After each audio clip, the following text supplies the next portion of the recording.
Hello everyone, स्वागत है आपका एडी लर्निंग अकेडमी पर। चलिए फ्रेंड्स, आज की क्लास को शुरू करते हैं। आज की क्लास काफ़ी महत्वपूर्ण रहेगी आपके एग्जाम की दृष्टि से। जो बच्चे होम साइंस से तैयारी कर रहे हैं, चाहे वे किसी भी एग्जाम की तैयारी कर रहे हैं, आज की क्लास से उन्हें काफ़ी हेल्प यहाँ से मिलने वाली है।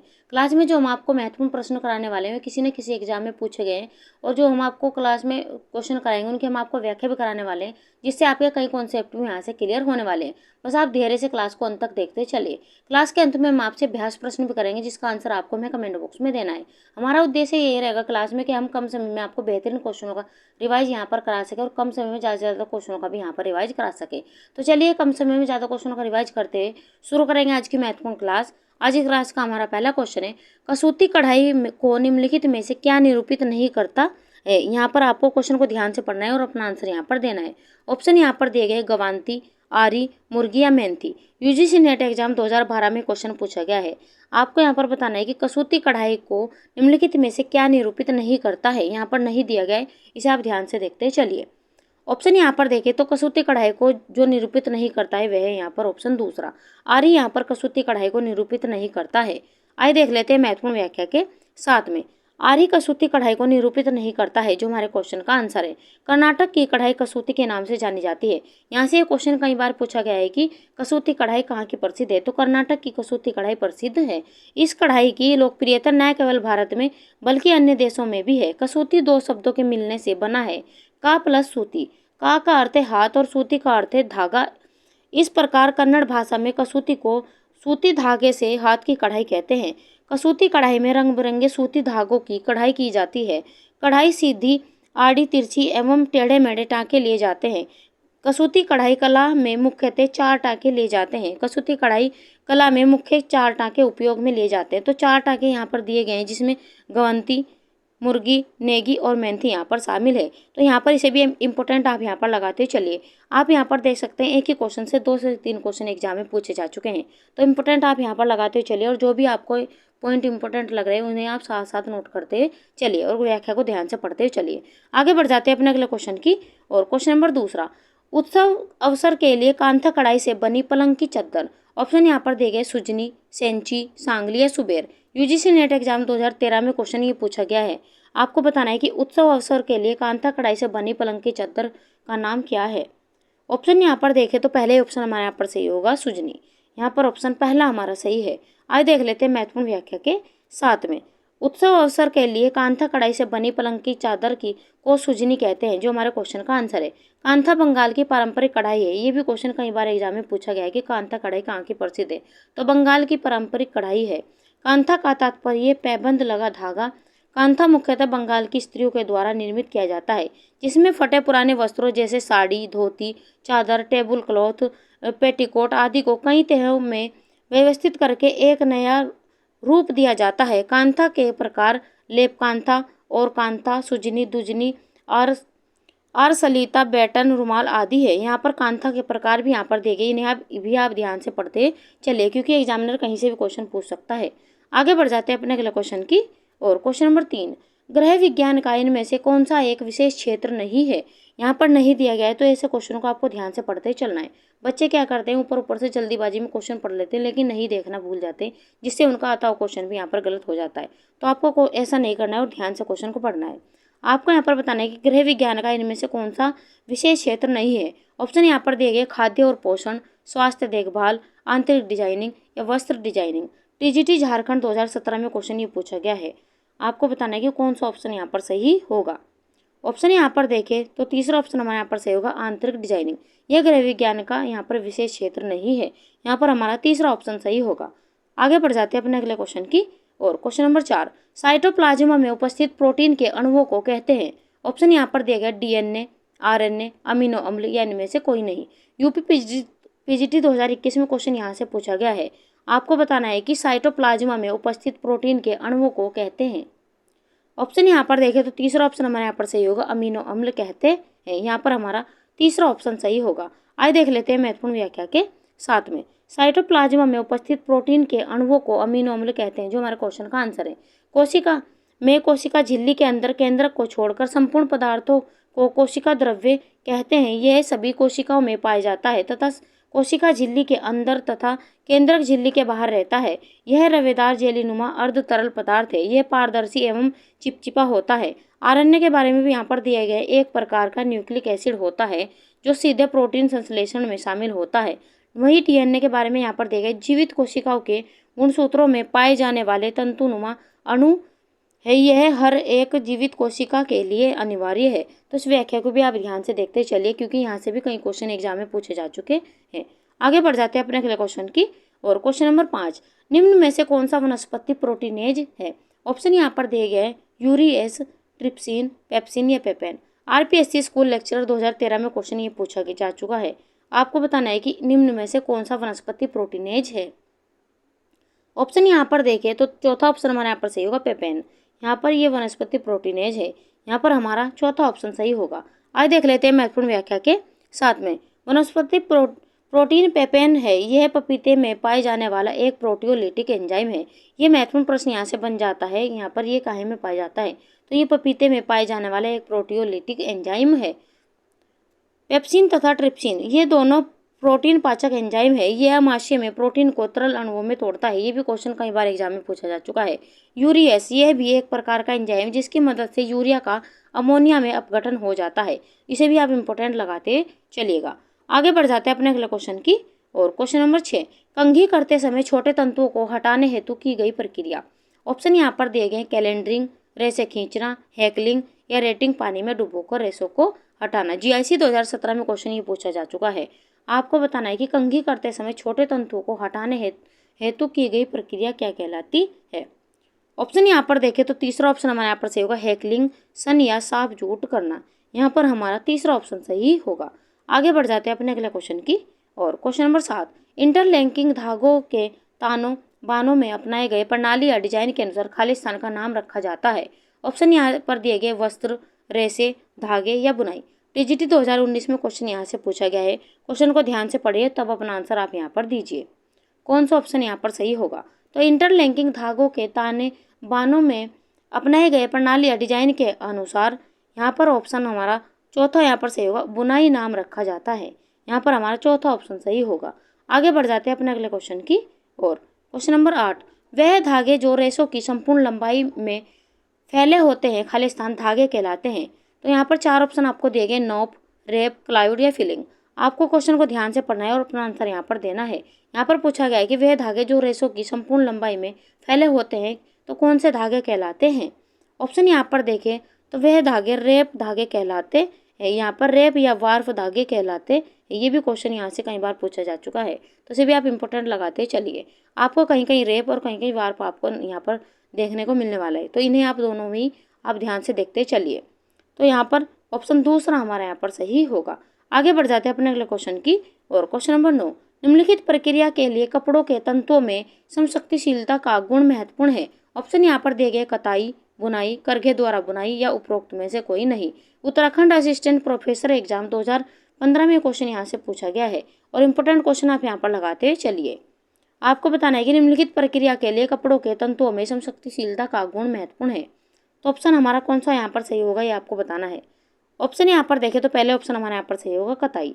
यहाँ पर हमारा पहला ऑप्शन सही है। आइए देख लेते हैं महत्वपूर्ण व्याख्या के साथ में। कताई प्रक्रिया के लिए कपड़ों में समशक्तिशीलता का गुण महत्वपूर्ण है, जो हमारे क्वेश्चन का आंसर है। वस्त्र निर्माण के लिए रेशों से धागे का निर्माण किया जाता है, अतः धागे की निर्माण की प्रक्रिया कताई प्रक्रिया कहलाती है, जो हमारे क्वेश्चन का आंसर है। रेशे विशेषकर प्राकृतिक रेशे कपास, ऊन, लिनन, कटे फटे कोकूनों से प्राप्त रेशम। यहाँ पर आपके प्राकृतिक रेशे भी आपको दिए गए, इन्हें भी आप ध्यान से पढ़ते चले क्योंकि ये क्वेश्चन भी कई बार पूछा जा चुका है। छोटे छोटे टुकड़ों के रूप में रहते हैं। इन्हें एकत्रित करके विभिन्न प्रक्रियाओं द्वारा साफ सुथरा किया जाता है। इस प्रकार बटाई के साथ साथ धागे में ऐंठन पड़ जाता है और रेशे की कताई हो जाती है, जिसके फलस्वरूप अविरल लंबाई के धागे प्राप्त हो जाते हैं। तो इस व्याख्या को भी आप इम्पोर्टेंट लगाते हुए चलिए और ध्यान से पढ़ते हुए चलिए। आगे बढ़ जाते हैं अपने अगले क्वेश्चन की और क्वेश्चन नंबर 10, लूपों की उस श्रृंखला को क्या कहते हैं जो वस्त्र में क्षैतिजीय रूप में प्रतिच्छेदन करती है। ऑप्शन यहाँ पर देंगे ताना, वेल्स, कोर्सिस या बाना। यूजीसी नेट एग्जाम 2010 में क्वेश्चन यहाँ से पूछा गया है। आपको बताना है कि कौन सा ऑप्शन यहाँ पर सही होगा। ऑप्शन यहाँ पर देंगे तो लूपों की उस श्रृंखला को क्या कहते हैं जो वस्त्र में क्षैतिजीय रूप में प्रतिच्छेदन करती है, तो उसे यहाँ पर बाना कहते हैं। यहाँ पर हमारा चौथा ऑप्शन यहाँ पर सही होगा। आइए देख लेते हैं यहाँ पर महत्वपूर्ण व्याख्या के साथ में। लूपों की उस श्रृंखला को बाना या वेप्ट कहते हैं जो वस्त्र में क्षैतिज रूप में प्रतिच्छेदन करती है, जो हमारे क्वेश्चन का आंसर है। बाना में एक ही धागे का प्रयोग किया जाता है। धागा क्षैतिज दिशा में बुने भाग के आर पार आता जाता है। धागा बुनाई विधि के बाने के धागे के समान ही दाईं से बाईं तथा बाईं से दाईं और कपड़े के अनुप्रस्थ रेखा के साथ चलता है, इसलिए इसे बाना बुनाई या वेप्ट मीटिंग कहते हैं। तो इसे भी आप इंपॉर्टेंट लगाते चलिए, क्योंकि कई क्वेश्चन यहाँ से पूछे जा चुके हैं। आगे बढ़ जाते हैं अपने अगले क्वेश्चन की और। क्वेश्चन नंबर 11, दिए गए विकल्पों में प्रसार शिक्षा की सर्वोत्तम विधि कौन सी है? ऑप्शन यहाँ पर दिए गए चित्र एवं फोटोग्राफ, प्रदर्शनी, श्रव्य सामग्री, आकार एवं ग्राफ। यूपी टीजीटी 2021 में क्वेश्चन यहाँ से पूछा गया है। आपको बताना है कि दिए गए विकल्पों में प्रसार शिक्षा की सर्वोत्तम विधि कौन सी है, यह आपको बताना है। ऑप्शन यहाँ पर देखें तो इनमें से सर्वोत्तम विधि है यहाँ पर प्रदर्शनी। यहाँ पर हमारा दूसरा ऑप्शन यहाँ पर सही होगा। आगे बढ़ जाते हैं अपने अगले क्वेश्चन की और। क्वेश्चन नंबर 12, एक ऐसा प्रदर्शन जहाँ ऐसी किसी नई तकनीक की योग्यता को बताया जाता है जिसकी सफलता पहले ही परखी जा चुकी है कहलाता है। ऑप्शन यहाँ पर दिया गया परिणाम प्रदर्शन, क्षेत्र प्रदर्शन, पंक्ति प्रदर्शन या विधि प्रदर्शन। आरपीएससी स्कूल लेक्चरर 2013 में क्वेश्चन पूछा गया है। क्वेश्चन को ध्यान से पढ़िए और अपना आंसर यहाँ पर दीजिए। कौन सा ऑप्शन यहाँ पर सही होगा? ऑप्शन यहाँ पर देखें तो पहले ऑप्शन हमारा यहाँ पर सही होगा परिणाम प्रदर्शन। यहाँ पर हमारा पहला ऑप्शन सही होगा। आगे बढ़ जाते हैं अपने अगले क्वेश्चन की और। फ्रेंड्स, हमारी वीडियो हमारा कंटेंट अगर आपको अच्छा लग रहा हो तो लाइक सब्सक्राइब करना ना भूलें और भी बच्चों को क्लास शेयर कीजिए जो बच्चे यहाँ पर होम साइंस से तैयारी कर रहे हैं, ताकि और भी बच्चों को इसका फायदा हो सके। और जो बच्चे क्लास में पहली बार हैं क्लास में लाइक सब्सक्राइब करना ना भूलें, बेल आइकन भी दबा लीजिए ताकि समय पर आपको वीडियोज के नोटिफिकेशन यहाँ पर मिलते रहे। और हम आपको यहाँ पर फ्री ऑफ कॉस्ट इतना बेहतरीन कंटेंट यहाँ पर प्रोवाइड करा रहे हैं। अगर लगातार आप हमारी क्लासेस देखते हैं तो आपका इस सीरीज से एक भी क्वेश्चन आपके एग्जाम में बाहर नहीं जाएगा। क्वेश्चन नंबर 13, संप्रेषण के मौलिक कार्य हैं। ऑप्शन यहाँ पर देखिए 3, 4, 5, 6। यूजीसी नेट एग्जाम 2008 में क्वेश्चन यहाँ से पूछा गया है और इम्पोर्टेंट क्वेश्चन आप यहाँ पर लगाते हुए चलिए। आपको बताना है कि संप्रेषण के मौलिक कार्य है। ऑप्शन यहाँ पर देखें तो दूसरा ऑप्शन हमारे यहाँ पर सही होगा। संप्रेषण के मौलिक कार्य हैं 4। यहाँ पर ऑप्शन दूसरा हमारे यहाँ पर सही है। आज देख लेते हैं महत्वपूर्ण व्याख्या के साथ में। विभिन्न विद्वानों ने संप्रेषण संचार के निम्नलिखित कार्य बताए हैं, जिसमें सूचना कार्य, निर्देशात्मक कार्य, अनुनयनकारी और प्रभाव डालने वाला कार्य, वहीं आपका निरंतर समग्र या समग्रतात्मक कार्य।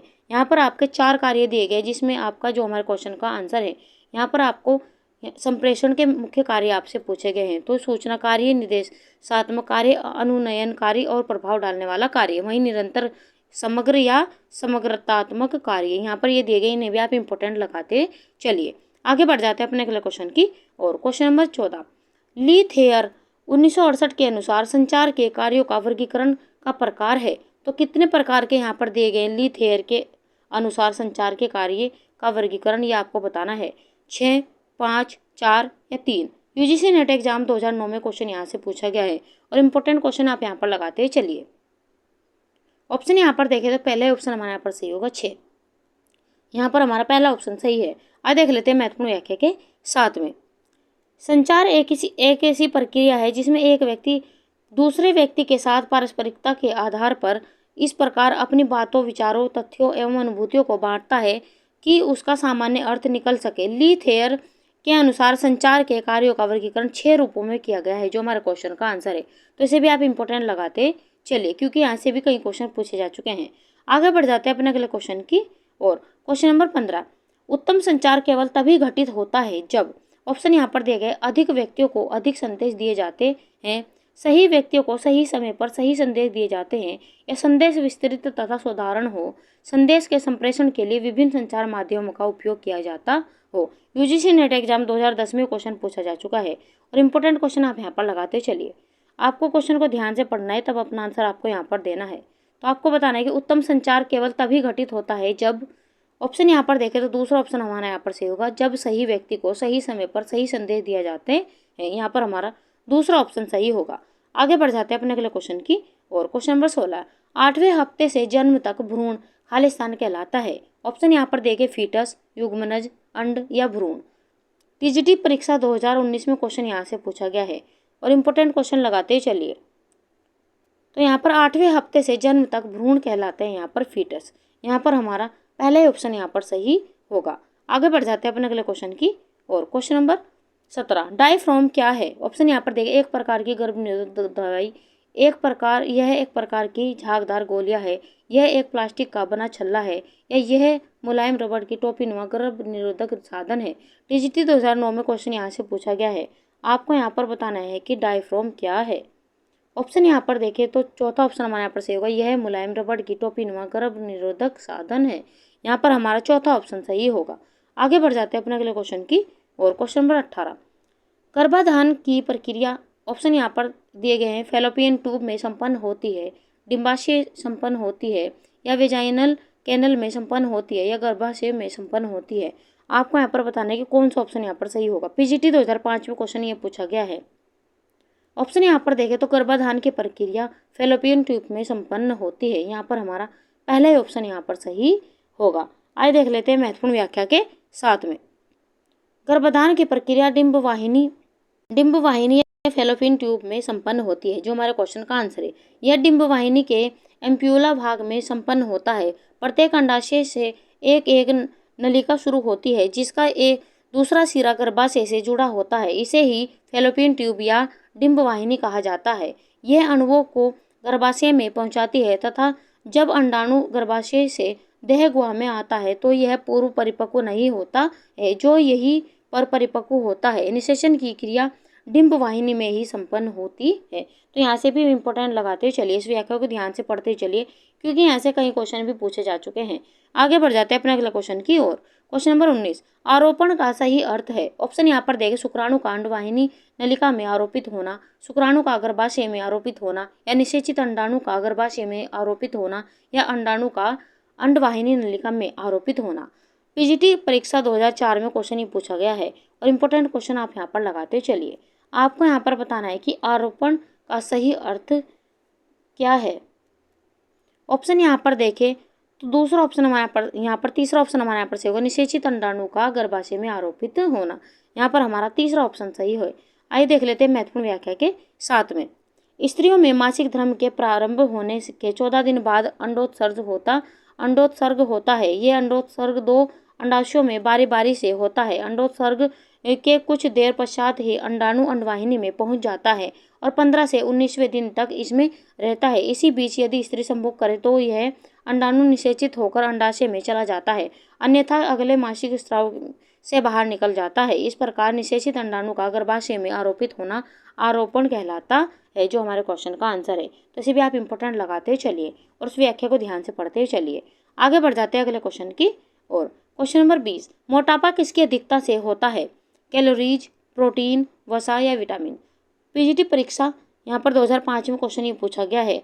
आपको यहाँ पर बताना है कि कौन सा ऑप्शन यहाँ पर सही होगा। आपको यहाँ पर बताना है कि कौन सा ऑप्शन यहाँ पर सही होगा। तो मोटापा किसकी अधिकता से बढ़ता है? यहाँ पर ऑप्शन तीसरा हमारे यहाँ पर सही होगा, वसा की अधिकता से मोटापा बढ़ जाता है। यहाँ पर हमारा तीसरा ऑप्शन यहाँ पर सही होगा। आगे बढ़ जाते हैं अपने अगले क्वेश्चन की और। क्वेश्चन नंबर 21, एक गृहिणी जो सतर्कतापूर्वक परिवार के लिए भोजन की योजना बना रही है, इसमें वह कौन से मानव संसाधन का उपयोग कर रही है? ऑप्शन यहाँ पर दिए गए समय, ज्ञान, सामग्री या पैसे। आरपीएससी स्कूल लेक्चर 2022 में क्वेश्चन पूछा गया है। आपको बताना है कि एक गृहिणी जो सतर्कतापूर्वक परिवार के लिए भोजन की योजना बना रही है, तो आपको बताना है कि इसमें वह कौन से मानव संसाधन का उपयोग कर रही है। ऑप्शन यहाँ पर देखें तो दूसरा ऑप्शन हमारे यहाँ पर सही होगा, ज्ञान का प्रयोग कर रही है। यहाँ पर हमारा दूसरा ऑप्शन यहाँ पर सही है। आगे बढ़ जाते हैं अपने अगले क्वेश्चन की और। क्वेश्चन नंबर 22, चढ़ाव में उतार का क्रम उत्पन्न करते हैं। ऑप्शन यहाँ पर देखें, बल, एकता, लय या अनुपात। टीजीटी परीक्षा 2010 में क्वेश्चन यहाँ से पूछा गया है। आपको बताना है कि चढ़ाव में उतार का क्रम उत्पन्न करते हैं। ऑप्शन यहाँ पर देखें तो तीसरा ऑप्शन हमारे यहाँ पर सही होगा, लय उत्पन्न करते हैं। यहाँ पर तीसरा ऑप्शन हमारे यहाँ पर सही होगा। आगे बढ़ जाते हैं अपने अगले क्वेश्चन की और। क्वेश्चन नंबर 23, रक्त एवं ऊतकों में कीटोन बॉडीज एकत्रित होती है। 4 ऑप्शन आपको यहाँ पर दिए गए हैं, आपको ध्यान से पढ़ना है और आंसर यहाँ पर दिए गए। ऑप्शन यहाँ पर दिए गए, हाइपोग्लाइसीमिया या हाइपरग्लाइसीमिया या डायबिटिक कोमा में या सीलियक रोग में। आपको यहाँ पर बताना है कि रक्त एवं ऊतकों में कीटोन बॉडीज एकत्रित होती है। टीजीटी परीक्षा 2021 में क्वेश्चन यहाँ से पूछा गया है और इम्पोर्टेंट क्वेश्चन आप यहाँ पर लगाते चलिए। आपको बताना है कि कौन सा ऑप्शन यहाँ पर सही होगा। ऑप्शन यहाँ पर देखें तो तीसरा ऑप्शन हमारा यहाँ पर सही होगा डायबिटिक कोमा में। यहाँ पर हमारा तीसरा ऑप्शन सही है। आइए देख लेते हैं महत्वपूर्ण व्याख्या के साथ में।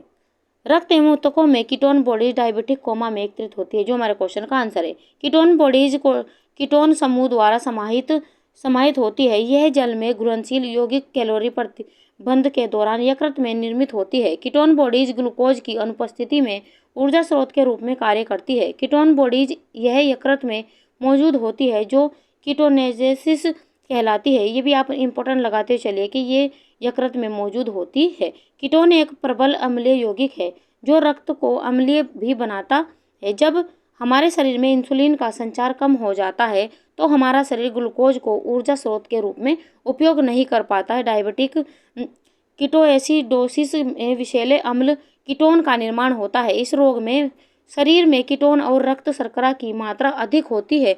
इलाज न कराने पर यह रोग डायबिटिक कोमा में बदल जाता है।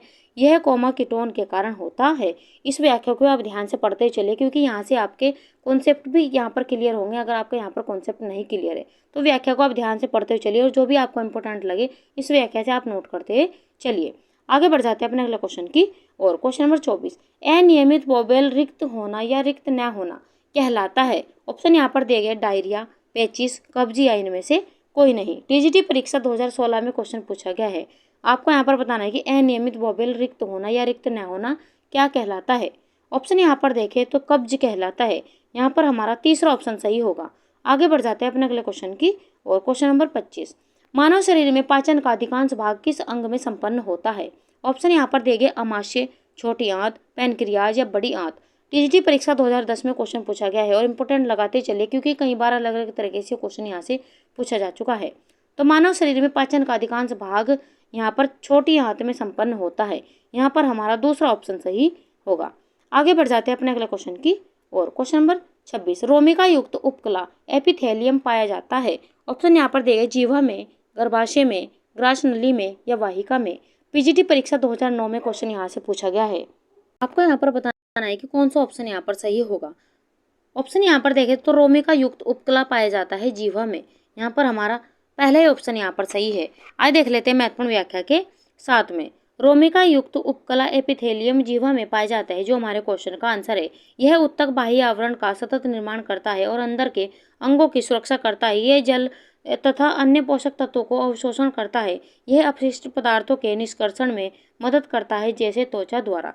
यहाँ पर इसे भी इम्पोर्टेंट आप यहाँ पर लगाते चलिए। आगे बढ़ जाते हैं अपने अगले क्वेश्चन की और। क्वेश्चन नंबर 27, वृक्क की रचनात्मक व कार्यात्मक इकाई है डेंड्रोन, नेफ्रॉन, एक्सोन या न्यूरॉन। पीजीटी परीक्षा 2009 में क्वेश्चन यहाँ से पूछा गया है और इंपॉर्टेंट आप यहाँ पर लगाते हुए चलिए, क्योंकि अलग अलग तरीके से यहाँ से कई क्वेश्चन एग्जाम में पूछे जा चुके हैं। आपको यहाँ पर बताना है कि वृक्क की रचनात्मक व कार्यात्मक इकाई है। ऑप्शन यहाँ पर देखें तो दूसरा ऑप्शन हमारे यहाँ पर सही होगा नेफ्रॉन। यहाँ पर हमारा दूसरा ऑप्शन यहाँ पर सही है। आगे बढ़ जाते हैं अपने अगले क्वेश्चन की और। फ्रेंड्स, हमारी वीडियो, हमारा कंटेंट अगर आपको अच्छा लग रहा हो तो लाइक सब्सक्राइब करना ना भूलें, और वीडियो को आप ज़्यादा से ज़्यादा शेयर कीजिए अपने भाई बहन, अपने फ्रेंड्स में, और हमें कमेंट बॉक्स में कमेंट आप जरूर किया कीजिए, ताकि हमें भी मोटिवेशन मिलता रहे। क्वेश्चन नंबर 28, जननेंद्रिय की वृद्धि के लिए कौन सा हार्मोन उत्तरदायी है। ऑप्शन यहाँ पर दिए गए हैं वृद्धि hormone, gonadotropic hormone, thyrotropic hormone या एड्रीनोकार्टिकोट्रोपिक हार्मोन। पीजीटी परीक्षा 2009 में क्वेश्चन यहाँ से पूछा गया है। आपको यहाँ पर इंपॉर्टेंट क्वेश्चन लगाते हुए चलना है। आपको बताना है कि जननेंद्रियों की वृद्धि के लिए कौन सा हार्मोन उत्तरदायी है। ऑप्शन यहाँ पर देखें तो दूसरा ऑप्शन हमारा यहाँ पर सही होगा गोनेडोट्रोपिक हार्मोन। यहाँ पर हमारा दूसरा ऑप्शन यहाँ पर सही है। आइए देख लेते हैं महत्वपूर्ण व्याख्या के साथ में। जननेंद्रिय की वृद्धि के लिए गोनेडोट्रोपिक हार्मोन उत्तरदायी है, जो हमारे क्वेश्चन का आंसर है। यह हार्मोन अग्र पीयूष भाग में निकलता है तथा जननेंद्रियों की वृद्धि के लिए आवश्यक होता है। गोनेडोट्रोपिक हार्मोन दो प्रकार के होते हैं जो स्त्री तथा पुरुष में पाए जाते हैं, जिसमें फॉलिकल स्टिमुलेटिंग हार्मोन और ल्यूटिनाइटिंग हार्मोन। यहाँ पर दो प्रकार के दिए गए हैं, इसे भी आप इंपॉर्टेंट लगाते चलिए। आगे बढ़ जाते हैं अपने अगले क्वेश्चन की और।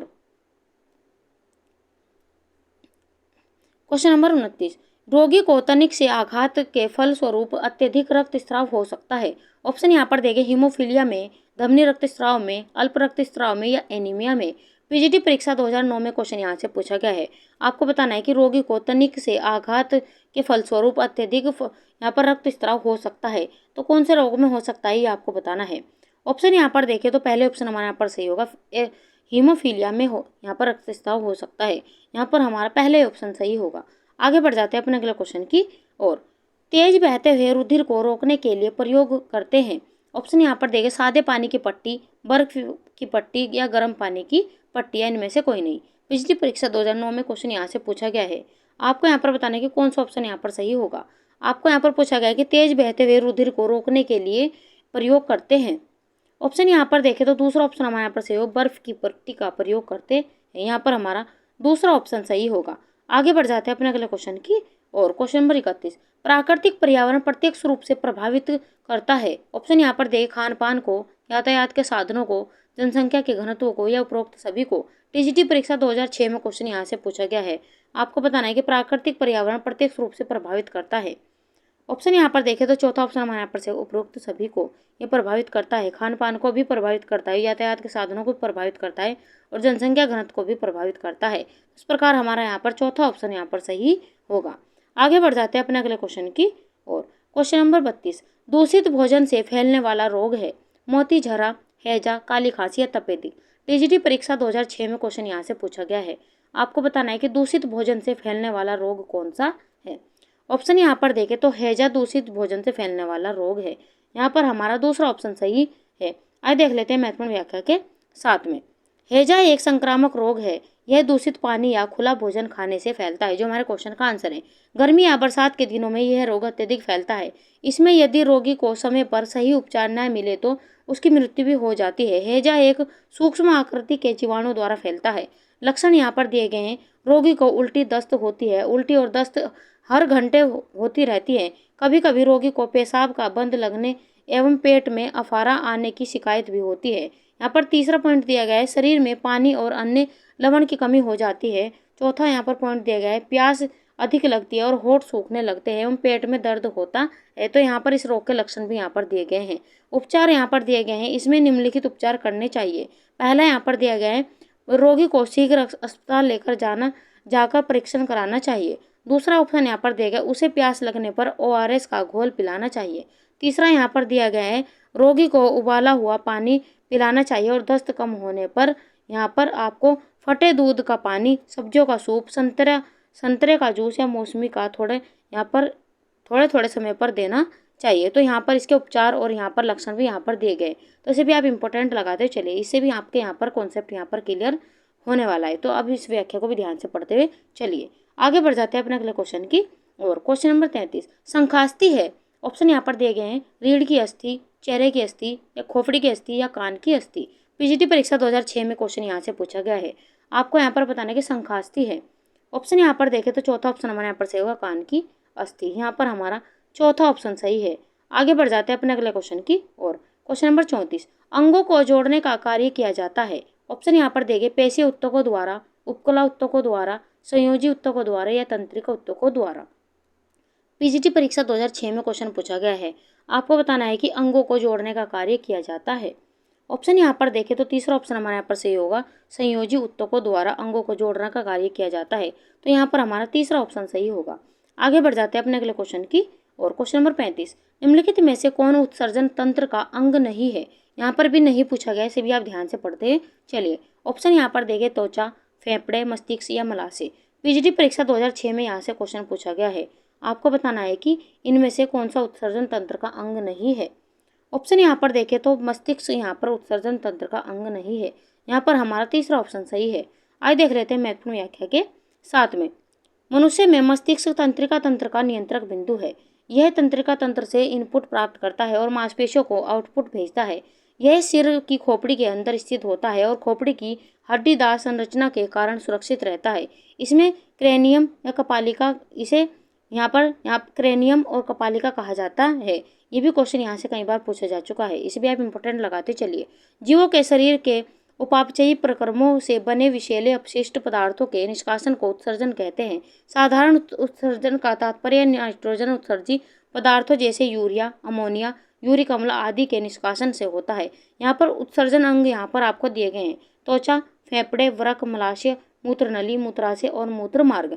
यहाँ पर उत्सर्जन अंग आपको यहाँ पर दिए गए हैं। यहाँ पर नहीं पूछा गया तो यहाँ पर मस्तिष्क यहाँ पर उत्सर्जन अंग का यहाँ पर अंग नहीं है। यहाँ पर ये भी इंपॉर्टेंट लगाते चलिए। तो इस व्याख्या को आप ध्यान से पढ़ते ही चलिए। आगे बढ़ जाते हैं अपने अगले क्वेश्चन की ओर। क्वेश्चन नंबर 36, बच्चों के लिए कपड़े चुनते समय सबसे महत्वपूर्ण आवश्यकता कौन सी है? ऑप्शन यहाँ पर दिए गए हैं, स्वयं सहायता, आराम, सुरक्षा, उपरोक्त में से एक से अधिक या उपरोक्त में से कोई नहीं। बीपीएससी पीजीटी परीक्षा 2023 में यहाँ से क्वेश्चन पूछा गया है। आपको यहाँ पर क्वेश्चन को ध्यान से पढ़ना है, तब अपना आंसर यहाँ पर देना है। तो यहाँ पर बच्चों के लिए कपड़े चुनते समय जो सबसे महत्वपूर्ण आवश्यकता है वह है यहाँ पर आराम। यहाँ पर ऑप्शन हमारा यहाँ पर सही दूसरा यहाँ पर होगा। आगे बढ़ जाते हैं अपने अगले क्वेश्चन की ओर। क्वेश्चन नंबर 37, लौह धब्बे किसके द्वारा दूर किए जा सकते हैं? ऑप्शन यहाँ पर दिए गए, ऑक्जेलिक अम्ल का घोल, साबुन का घोल, गर्म इस्त्री से प्रेस करके, या उपरोक्त में से एक से अधिक या उपरोक्त में से कोई नहीं। ये भी क्वेश्चन बीपीएससी पीजीटी परीक्षा 2023 में पूछा जा चुका है। आपको यहाँ पर बताना है कि लौह धब्बे किसके द्वारा दूर किए जा सकते हैं। ऑप्शन यहाँ पर देखें तो पहले ऑप्शन हमारे यहाँ पर सही होगा, ऑक्जेलिक अम्ल के का घोल के द्वारा यहाँ पर लौह धब्बे दूर किए जा सकते हैं। यहाँ पर हमारा पहला ही ऑप्शन यहाँ पर सही होगा। आगे बढ़ जाते हैं अपने अगले क्वेश्चन की ओर। क्वेश्चन नंबर 38, सुई का चयन निम्नलिखित में से क्या तय करता है? ऑप्शन यहाँ पर दिए, बखिए की लंबाई, कपड़े की किस्म, या धागे का खिंचाव, या धागे की किस्म। पीजीटी परीक्षा 2013 में यहाँ से क्वेश्चन पूछा गया है। आपको बताना है कि कौन सा ऑप्शन यहाँ पर सही होगा। तो सुई का चयन यहाँ पर निम्नलिखित में से तय करता है यहाँ पर कपड़े की किस्म। यहाँ पर हमारा दूसरा ऑप्शन यहाँ पर सही होगा। आगे बढ़ जाते हैं अपने अगले क्वेश्चन की ओर। क्वेश्चन नंबर 39, शहर जो जरी कढ़ाई के लिए प्रसिद्ध है? ऑप्शन यहाँ पर देख, ग्वालियर, लखनऊ, बनारस, या पटना। टीजीटी परीक्षा 2010 में यहाँ से क्वेश्चन पूछा गया है। आपको बताना है कि जरी कढ़ाई के लिए कौन सा शहर यहाँ पर प्रसिद्ध है, ये आपको बताना है। ऑप्शन यहाँ पर देखें तो तीसरा ऑप्शन हमारे यहाँ पर सही होगा, बनारस यहाँ पर जरी कढ़ाई के लिए प्रसिद्ध है। यहाँ पर हमारा तीसरा ऑप्शन यहाँ पर सही होगा। आगे बढ़ जाते हैं अपने अगले क्वेश्चन की और। क्वेश्चन नंबर 40, परिधान के वस्त्रों के चुनाव में निम्न में से किस पर ध्यान देना चाहिए? ऑप्शन यहाँ पर दिए गए, फैशन, अवसर, क्रियाशीलता, या इनमें से सभी। पीजीटी परीक्षा 2019 में क्वेश्चन यहाँ से पूछा गया है और इंपॉर्टेंट क्वेश्चन आप यहाँ पर लगाते हुए चलिए। आपको यहाँ पर बताना है कि परिधान के वस्त्रों के चुनाव में निम्न में से किस पर ध्यान देना चाहिए। ऑप्शन यहाँ पर देखें तो चौथा ऑप्शन हमारे यहाँ पर से होगा, इनमें से सभी पर ध्यान देना चाहिए। फैशन पर भी ध्यान देना चाहिए, अवसर पर भी ध्यान देना चाहिए, और क्रियाशीलता पर भी ध्यान देना चाहिए। तो इस प्रकार चौथा ऑप्शन हमारे यहाँ पर से होगा, इनमें से सभी। आगे बढ़ जाते हैं अपने अगले क्वेश्चन की और। क्वेश्चन नंबर 41, फुलकारी कढ़ाई विशेषता है राजस्थान की, बंगाल की, महाराष्ट्र की, या पंजाब की? पीजीटी परीक्षा 2006 में यहाँ से क्वेश्चन पूछा गया है। आपको यहाँ पर बताना है कि फुलकारी कढ़ाई विशेषता है, तो कहाँ की फुलकारी कढ़ाई प्रसिद्ध है, ये आपको बताना है। ऑप्शन यहाँ पर देखें तो चौथा ऑप्शन हमारे यहाँ पर सही होगा, पंजाब की। यहाँ पर हमारा चौथा ऑप्शन यहाँ पर सही है और ये क्वेश्चन कई बार एग्जाम में अलग अलग तरीके से पूछा गया है, तो इंपॉर्टेंट आप यहाँ पर लगाते चलिए। आगे बढ़ जाते हैं अपने अगले क्वेश्चन की और। क्वेश्चन नंबर 42, पेंट आदि के दाग छुड़ाने के लिए प्रयोग किया जाता है। ऑप्शन यहाँ पर देगा, हाइड्रोजन पेरोक्साइड, साबुन, तारपीन अथवा मिट्टी का तेल, ब्लीचिंग पाउडर। टीजीटी परीक्षा 2006 में यहाँ से क्वेश्चन पूछा गया है। आपको बताना है कि पेंट आदि के दाग छुड़ाने के लिए किसका प्रयोग किया जाता है। ऑप्शन यहाँ पर देखें तो तीसरा ऑप्शन हमारे यहाँ पर सही होगा, तारपीन अथवा मिट्टी के तेल का प्रयोग किया जाता है यहाँ पर पेंट के दाग छुड़ाने के लिए। यहाँ पर हमारा तीसरा ऑप्शन सही होगा। आगे बढ़ जाते हैं अपने अगले क्वेश्चन की ओर। क्वेश्चन नंबर 43, प्रसार शिक्षा का आधार है। ऑप्शन यहाँ पर देंगे, शहरी जीवन, ग्रामीण जीवन, कस्बाई जीवन, या महानगर। पिछली परीक्षा 2006 में ये भी क्वेश्चन यहाँ से पूछा गया है। आपको यहाँ पर बताने कि प्रसार शिक्षा का आधार है। ऑप्शन यहाँ पर देखें तो दूसरा ऑप्शन हमारे यहाँ पर सही होगा, ग्रामीण जीवन। ये प्रसार शिक्षा का आधार है। यहाँ पर हमारा दूसरा ऑप्शन यहाँ पर सही होगा। आगे बढ़ जाते हैं अपने अगले क्वेश्चन की और। क्वेश्चन नंबर 44, यहाँ पर क्वेश्चन नंबर 44 आपको यहाँ पर बताना है कि परसोना शब्द का तात्पर्य है। यहाँ पर ऑप्शन दिए गए, रूप, रंग, व्यवहार, वेशभूषा, या शारीरिक गठन। पीएचडी परीक्षा 2004 में ये क्वेश्चन यहाँ से पूछा गया है। आपको यहाँ पर बताना है कि कौन सा ऑप्शन यहाँ पर सही होगा। आपको परसोना शब्द का तात्पर्य आपको बताना है। ऑप्शन यहाँ पर देखें तो दूसरा ऑप्शन हमारे यहाँ पर सही होगा, व्यवहार। यहाँ पर परसोना शब्द का इससे तात्पर्य है। यहाँ पर हमारा दूसरा ऑप्शन सही है। आइए देख लेते हैं महत्वपूर्ण व्याख्या के साथ में। व्यक्तित्व, इनके व्यवहार अंग्रेजी के पर्सनैलिटी शब्द का यहाँ पर रूपांतरण है। अंग्रेजी में पर्सनालिटी शब्द की उत्पत्ति यूनानी शब्द के परसोना शब्द से हुई है, जिसका अर्थ है नवाब या मुखौटा अर्थात नकली चेहरा। यहाँ पर जो हमारा क्वेश्चन का आंसर है वह यहाँ पर परसोना का जो अर्थ है यहाँ पर वह है यहाँ पर व्यवहार। व्यक्तित्व को इस शब्द की बाहरी वेशभूषा अथवा दिखावे के आधार पर परिभाषित किया जाता है। तो इसे भी आप इंपोर्टेंट लगाते हुए चलिए। यहाँ पर आपको इसका अर्थ भी दिया गया है, नवाब या मुखौटा अथवा नकली चेहरा। तो इसका अर्थ यहाँ पर दिया गया है। तो इंपॉर्टेंट व्याख्या आप यहाँ पर लगाते चलिए। आगे बढ़ जाते हैं अपने अगले क्वेश्चन की ओर। और फ्रेंड्स, ये हमारी क्लास का अंतिम क्वेश्चन है। इसके बाद हम आपसे अभ्यास प्रश्न करने वाले हैं, तो आप क्लास को ध्यान से देखते चलिए। तो हमारा 45वां क्वेश्चन है, प्रणाली उपागम में अनुदेशन के लिए पाठ्यचर्या उदाहरण है। ऑप्शन यहाँ पर दिए गए अदा का, प्रदा का, वातावरण का या प्रक्रिया का। आरपीएससी स्कूल लेक्चरर 2022 में यहाँ से क्वेश्चन पूछा गया है। आपको यहाँ पर इंपॉर्टेंट क्वेश्चन लगाते चलना है। आपको बताना है कि प्रणाली उपागम में अनुदेशन के लिए पाठ्यचर्या उदाहरण है। ऑप्शन यहाँ पर देखें तो अदा का उदाहरण है। यहाँ पर हमारा पहला ही ऑप्शन सही होगा। आइए देख लेते हैं महत्वपूर्ण व्याख्या के साथ में। प्रणाली उपागम में अनुदेशन के लिए पाठ्यचर्या आगत इनपुट का उदाहरण है। शैक्षिक तकनीक तृतीय या दूसरा नाम प्रणाली विश्लेषण या यहाँ पर प्रणाली उपागम है। I.K. डेविस ने अपनी पुस्तक मैनेजमेंट ऑफ लर्निंग में शैक्षिक तकनीकी के 3 स्वरूपों का वर्णन किया गया है। तो यहाँ पर किसके द्वारा 3 स्वरूपों का वर्णन किया गया है? तो I.K. डेविस के द्वारा किया गया है। इनकी कौन सी पुस्तक है? तो मैनेजमेंट ऑफ लर्निंग। ये भी यहाँ से इंपॉर्टेंट क्वेश्चन बन जाता है। तो इनके द्वारा 3 स्वरूप दिए गए हैं। पहला यहाँ पर दिए गए शैक्षिक तकनीकी प्रथम या कठोर शिल्प उपागम। यहाँ पर दूसरा यहाँ पर दिए गए शैक्षिक तकनीक द्वितीय अथवा मृदुल शिल्प उपागम। तीसरा यहाँ पर दिए गए शैक्षिक तकनीकी तृतीय या प्रणाली विश्लेषण। इन्हें भी आप इंपॉर्टेंट लगाते चलिए। शैक्षिक तकनीकी तृतीय प्रणाली उपागम शैक्षिक प्रशासन के विकास अथवा अनुदेशन की रूपरेखा बनाने में पूर्ण सहयोग प्रदान करती है। तो इस व्याख्या को इंपॉर्टेंट लगाते चलिए, क्योंकि यहाँ से 3 से 4 क्वेश्चन यहाँ पर बन रहे हैं। आइए बढ़ जाते हैं अपने अभ्यास प्रश्न की ओर। आज का अभ्यास प्रश्न, ग्रामीण स्वास्थ्य योजना का शुभारंभ किस वर्ष किया गया था? ऑप्शन यहाँ पर दिए गए 1980, 1970, 1977 या 2000।